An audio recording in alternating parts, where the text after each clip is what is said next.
On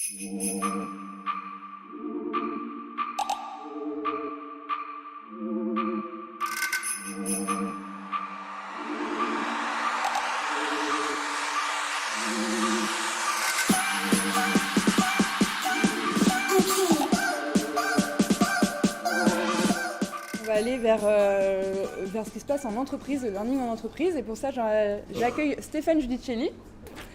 Alors, vous avez un titre en anglais. Vous êtes Oui. Programme Manager Orange Campus et HR Business School. C'est ça. Alors, Bonjour à tous. Alors, ça veut dire quoi tout ça? Alors, je travaille dans l'école de management du groupe qui s'appelle Orange Campus, donc l'université des managers du groupe Orange. Donc on est une école groupe, donc corporate, et on adresse en fait l'ensemble des managers du groupe, donc presque quasiment les 20 000 managers du groupe Orange. D'accord. Un programme manager, c'est manager des programmes à destination de nos managers et toute la strate managériale, des exécutifs jusqu'aux managers de proximité. D'accord. Et Orange Campus, ça a été créé quand? Alors, Orange Campus est né de la crise sociale dont vous avez entendu parler donc, entre 2010 et 2011. Ça a été créé à l'initiative de notre président Stéphane Richard, donc créé en 2011 et structuré jusqu'à présent. Alors on est en constante évolution, mutation, on essaye de s'adapter au maximum effectivement à la demande du marché, à la demande de nos clients, qu'ils soient collaborateurs ou nos clients, c'est-à-dire vous tous ici, j'espère en tout cas. D'accord.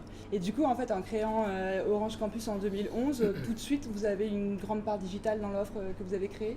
Est-ce que c'était tourné tout de suite par le digital ou le digital est venu au fur et à mesure? Comment ça s'est passé? Alors, on s'est tourné beaucoup vers le digital, mais certainement beaucoup plus maintenant. On s'adapte évidemment à ce que les startups proposent aussi, et c'est très intéressant ce qu'on entend là. On a beaucoup développé l'offre de formation autour du présentiel, du blended évidemment, hein, donc on s'est lancé immédiatement dans le blended avec du digital, mais surtout présentiel et surtout expérientiel. En fait, ce qu'on veut faire vivre à nos managers, à nos salariés au sens large, mais surtout à nos managers, en tout cas pour ce qui est Orange Campus, c'est de faire vivre, en tout cas ce qu'ils vivent en formation, qu'ils soient capables de le reproduire dans leurs équipes, qu'ils soient capables de le reprendre à leur compte et de l'adapter et de se l'approprier pour faire vivre cette expérience-là, celle qu'ils ont vécue au cours de cette formation, au cours de ce programme, de ce séminaire, voilà, de l'adapter et de faire vivre à leurs collaborateurs. Et du coup, ça se passe comment? C'est des techniques immersives, c'est des challenges, c'est des MOOC, c'est des SPOC, vous prenez quelle forme C'est un peu tout ça. C'est un peu tout ça. C'est très varié. On s'adresse encore une fois à l'ensemble des strates managériales. Et donc on adapte énormément. Il n'y a pas un programme qui se ressemble. On utilise des MOOC, effectivement. On fait de l'expérientiel. Il y a du e-learning. On développe beaucoup le e-learning, évidemment, pour l'ensemble des salariés.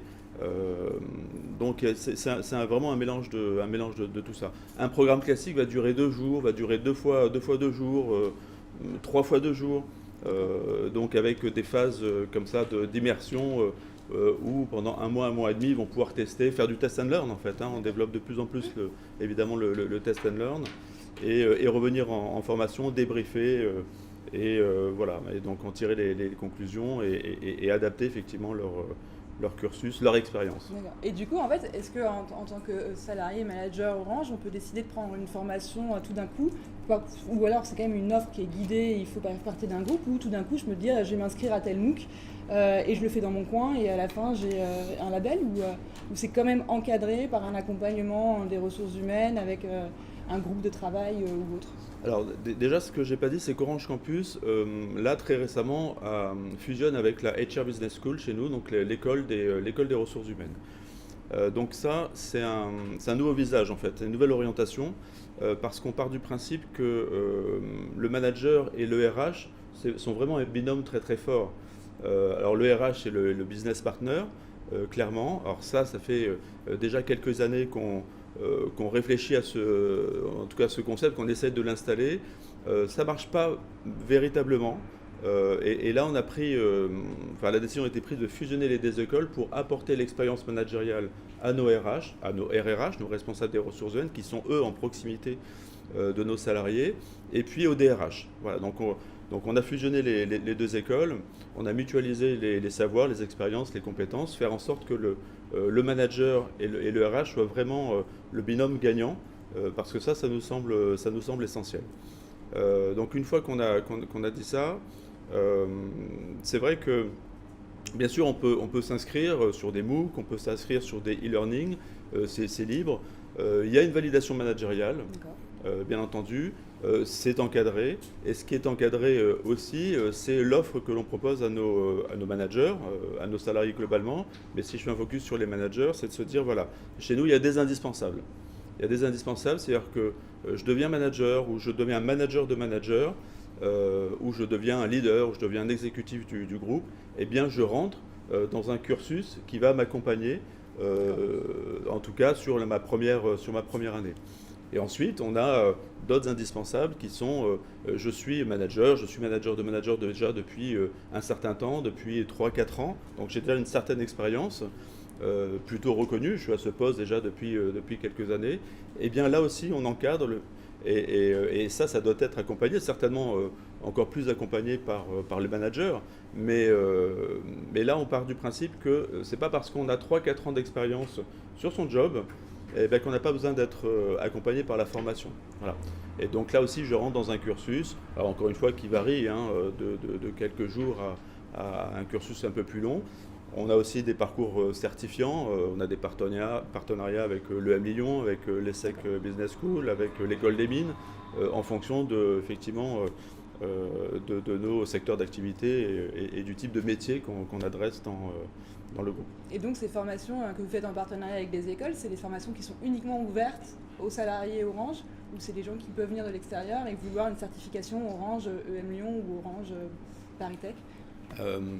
Peut-être que c'est une idée à développer, en tout cas à s'ouvrir à d'autres salariés, mais aujourd'hui c'est vrai que c'est uniquement centré sur les salariés du groupe et sur les managers du groupe. Donc c'est pas ouvert vers l'extérieur.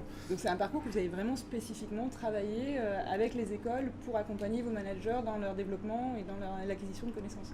Absolument. Pour vous donner un exemple concret, là, en tant que programme manager, j'ai en charge un programme qui concerne les DRH expérimentés. Ouais. Et donc là, on est en train de construire avec nos partenaires. Là, on a pris Capgemini Consulting, on a pris aussi donc un autre partenaire qui nous a aidé vraiment sur la stratégie, qui nous a accompagnés aussi sur les neurosciences. C'est des choses qu'on essaye d'explorer aussi. Et donc là, on construit un programme qui est destiné au DRH du groupe. Alors même principe, je deviens DRH, je m'inscris dans un programme qui sera pour nos DRH juniors. Et puis, je suis DRH expérimenté, j'ai déjà 3, 4, 5 ans d'expérience. Donc là, je vais m'inscrire dans un programme pour m'accompagner sur la posture. Non pas sur l'expertise, mais on est vraiment sur le geste, on est vraiment sur la posture. Quelle est ma posture de DRH? Comment développer chez le DRH du groupe Orange cette posture de coach, de conseil stratégique dans un comité de direction? Comment j'accompagne et mon patron, qui est le patron de l'organisation, de l'unité, comment j'accompagne effectivement mes autres pairs d'un comité de direction, voilà, comment je me positionne. Et je manage, parce que le DRH est aussi un manager, et ça on l'oublie beaucoup, et je pense que c'est valable pas que pour le groupe Orange, mais c'est vraiment valable pour l'ensemble des DRH. C'est un manager, et là aussi on veut développer chez lui cette posture de manager. Donc on est en train de travailler sur ce programme-là qui verra le jour en 2018. Et du coup, vous avez combien de programmes à peu près sur Orange Campus, vous savez, votre offre de formation? En fait, on l'a. Orange Campus, c'est on va dire 3 équipes. Une équipe qui sont sur des enjeux collectifs, c'est-à-dire qu'on va accompagner à la demande d'un exécutif du groupe, donc un des 250 exécutifs du groupe, qui dit voilà, moi j'ai besoin d'accompagner ma direction, ma division. Donc ça peut être 1000 personnes, ça peut être 5000, 6000, 8000 personnes, une division, voire. Et donc j'ai besoin d'accompagner en tout cas mon comité de direction, on va commencer par là, sur la transformation de cette division. Donc là, il fait appel à Orange Campus et on a une petite équipe de 5-6 programmes managers qui travaillent avec des consultants évidemment qui nous accompagnent et qui construisent l'ingénierie pédagogique, voire aussi la facilitation. On a une autre équipe qui se ressemble beaucoup, qui est plus petite et qui est vraiment sur des enjeux très, très spéciaux, sur des enjeux collectifs très, très particuliers. Et puis on a l'équipe du développement individuel auquel j'appartiens. Alors nous-mêmes, on a des passerelles comme ça. J'ai moi-même accompagné des enjeux collectifs également, donc on essaie de créer des passerelles. Et donc on a une troisième équipe qui est sur donc l'accompagnement individuel, donc les programmes pour les DRH, pour les managers. Voilà. Et là, on a certainement à peu près une vingtaine d'offres, et on décline ça en indispensable et en prioritaire. Voilà, donc là, on communique vers nos partenaires en France et dans le monde sur ces prioritaires-là. S'ils ont besoin d'une offre plutôt sur mesure, eh ben, ils peuvent piocher dans le catalogue et nous la demander. Et du coup, le retour d'expérience de vos salariés ou des gens qui ont suivi vos formations, c'est comment? C'est des gens qui sont enthousiastes, qui ont envie de recommencer, ou il faut les porter vraiment, ou ça se passe comment? Alors, l'offre Orange Campus est très appréciée. Voilà, peut-être que certains qui sont d'Orange ici connaissent très très bien. La Villa Bonne Nouvelle, en tout cas, ils connaissent bien Orange Campus. Mais donc oui, l'offre est très appréciée évidemment parce qu'elle est vraiment innovante. Donc on a plusieurs pôles comme ça. Donc en France, Paris étant comment dire, le lieu central. Vous êtes invité à le visiter évidemment si ça vous intéresse. On serait ravis de vous faire découvrir ce lieu-là. On est basé à Varsovie, en Pologne, à Dakar. On a des hubs donc à l'étranger. Donc oui, moi ce que je dirais simplement, c'est que je pense que par exemple la strat manager de manager a plus de difficultés à s'inscrire. Non pas parce que l'offre n'est pas intéressante, ils ont envie d'y aller, mais et c'est valable aussi pour nos dirigeants ou nos DRH. Je pense qu'ils n'investissent pas suffisamment dans leur propre formation. Et ça, on doit certainement travailler aussi différemment et faire comprendre à nos managers, à nos dirigeants que se dégager du temps, c'est important aussi pour eux. Donc c'est certainement l'axe d'amélioration qu'on doit encore avoir en termes de communication, de proposition. Après, l'offre est bien sûr très, très appréciable. Et donc on a vu, c'est quand même des lieux qui sont des lieux physiques. Est-ce que la pédagogie physique a totalement changé aussi? C'est-à-dire qu'on sait qu'aujourd'hui, on module énormément les lieux d'apprentissage. Est-ce que vous avez fait un travail aussi sur ça, sur le mobilier? Comment est-ce qu'on va travailler le mobilier? Comment est-ce qu'on va faire des structures? Comment on regroupe? Comment est-ce que l'offre finalement est repensée, mais d'un point de vue vraiment sur le lieu en fait? Ou est-ce que c'est quelque chose sur vous allez plus tard vers ça? On a développé une salle créative sur Orange Campus où là on fait vivre à nos salariés une expérience. Alors il y a du sensoriel, il y a des écrans gigantesques circulaires. Voilà, ça inspire aussi de la Villa Bonne Nouvelle un petit peu avec des zones. Vraiment, on se sent bien, on se sent chez soi. Voilà, on a développé ça. Après, c'est vrai que nos espaces de formation sont plutôt innovants avec des écrans tactiles, tout est modulable. Ce ne sont pas des salles de formation classiques, hein, c'est des tables rondes qu'on peut moduler à souhait, etc., avec des écrans un peu partout. Voilà, on a des amphithéâtres, on a des amphicirculaires. Enfin, c'est vrai qu'on a vraiment un choix. En tout cas, le mobilier, oui, a été pensé pour faire vivre en fait à nos salariés la meilleure expérience qui soit. Et c'est vraiment notre objectif globalement dans la formation et en particulier chez Orange Campus, de faire en sorte que nos managers, nos RH soient le plus épanouis possible. Et quand ils viennent là, eh ben, ils s'y sentent bien. Et ils pensent qu'à apprendre et voilà, à ouvrir un peu leur chakra pour apprendre du mieux possible. Et il y a une partie de l'offre, donc là on a vraiment parlé de ce qui était pour les salariés, mais Orange Campus c'est aussi une offre qui est ouverte au grand public. Vous faites aussi des MOOC ou des choses comme ça? Pas du tout. Alors qu'est-ce que vous appelez grand public? Les utilisateurs Orange, parce qu'on a vu il y a passé des MOOC chez Orange, c'est vous qui le portez aussi ou pas du tout, c'est pas Orange Campus? Alors non, pas forcément. C'est vrai qu'il y a Orange Campus, en fait, j'aurais peut-être dû commencer par là, qui est l'école des managers, du management. Mais chez Orange, on a vraiment une multitude d'écoles, je crois qu'il y a une quinzaine d'écoles. Et en fonction des métiers, ça peut être l'école de la relation client, ça peut être l'école des finances, ça peut être l'école de la supply chain. Voilà, je ne vais pas toutes les citer. Et chaque école, effectivement, développe bien sûr ses MOOC, ses e-learning pour ses salariés, pour son secteur d'activité. D'accord. Voilà. Et du coup, en fait, pour conclure, finalement, au départ, Orange Campus, c'était pour répondre à une crise sociale. Aujourd'hui, est-ce que vous pensez que vous avez muté et en fait, vous êtes plus sur le développement et sur l'avenir d'Orange? Enfin, est-ce que Orange met le learning au centre de son développement et de sa stratégie? Oui, c'est vrai qu'on a connu une crise sociale assez violente. Les médias ont donné un ton particulier à ça.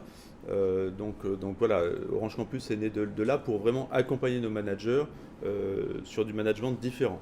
Le droit à l'erreur, le test and learn, l'agilité, tous ces concepts-là que vous connaissez, que vous maîtrisez, voilà, on les a développés depuis 2010-2011. Aujourd'hui, c'est très différent. Donc la paix sociale s'est installée dans le groupe très clairement.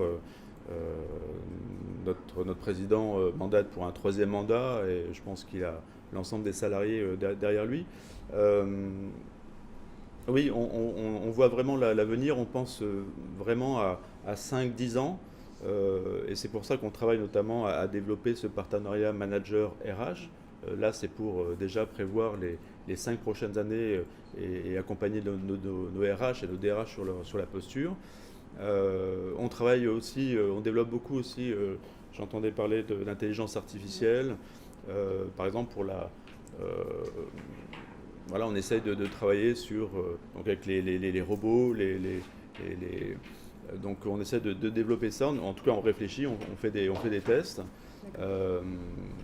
Voilà, la prise de parole en public avec un casque de réalité virtuelle sur les yeux, c'est quelque chose qui est juste fantastique. Je l'ai noté, je le savais, mais je l'ai noté c'était pas plus de 20 minutes.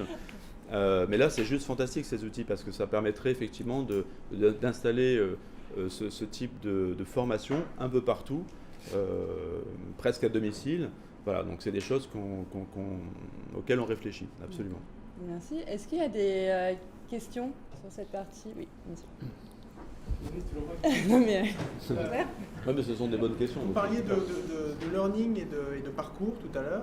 Aujourd'hui, quand on interroge les grands groupes de services qui sont assez mûrs en ce qui concerne leurs universités, donc on parlait des IBM, des Capgemini et autres, on s'aperçoit qu'ils sont à un stade avancé de tout ce qui touche à la digitalisation et du blended learning, aussi bien en ce qui concerne la numérisation du contenu qu'en ce qui concerne, on va dire, la taxonomisation du contenu.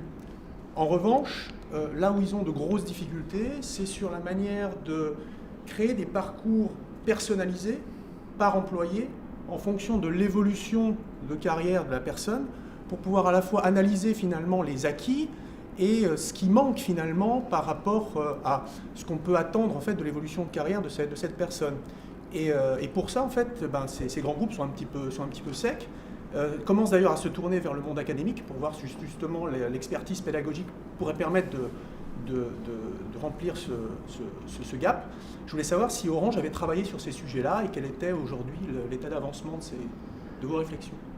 Alors oui, c'est une excellente question.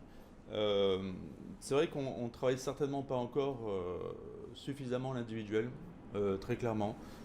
C'est certainement une piste encore sur laquelle on doit avancer. Je suis complètement d'accord, on est beaucoup sur le collectif, c'est qu'on essaie en tout cas pour notre formation managériale de réunir les managers. Alors pas forcément sur Paris, ça peut être ailleurs comme je l'ai dit, parce qu'on part du principe que l'intelligence collective, c'est le cœur du réacteur.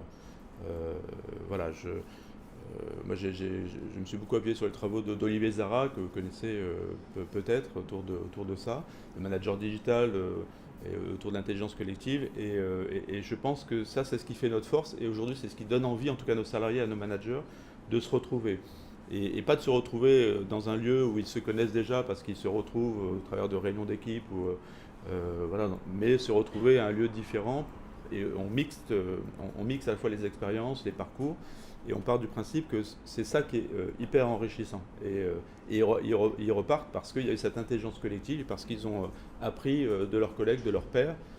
Voilà, donc c'est ça qu'on essaie de développer. Est-ce qu'on doit développer des parcours vraiment individuels et creuser encore plus là-dessus? Alors on le fait évidemment avec tout ce qui est autour des MOOC et des e-learning, etc. Mais voilà, certainement qu'on doit investiguer ça encore un peu plus. En tout cas, je note la réflexion pour en faire part. Merci en tout cas. Merci. Oui, monsieur. Bonjour, Nicolas Dupin, I2L, l'Université Paris Lab. Vous avez abordé le sujet très rapidement à la fin. Vous parlez d'expérience, de simulation au plus proche de la réalité. Où en êtes-vous effectivement de l'utilisation des réalités immersives dans vos dispositifs de formation, mis à part l'exemple que vous avez indiqué juste à la fin? Alors, on est au coulisses, c'est-à-dire que là, on a développé on est en train de développer un programme sur la rhétorique, par exemple, qui s'adresse à nos leaders et à nos cadres dirigeants.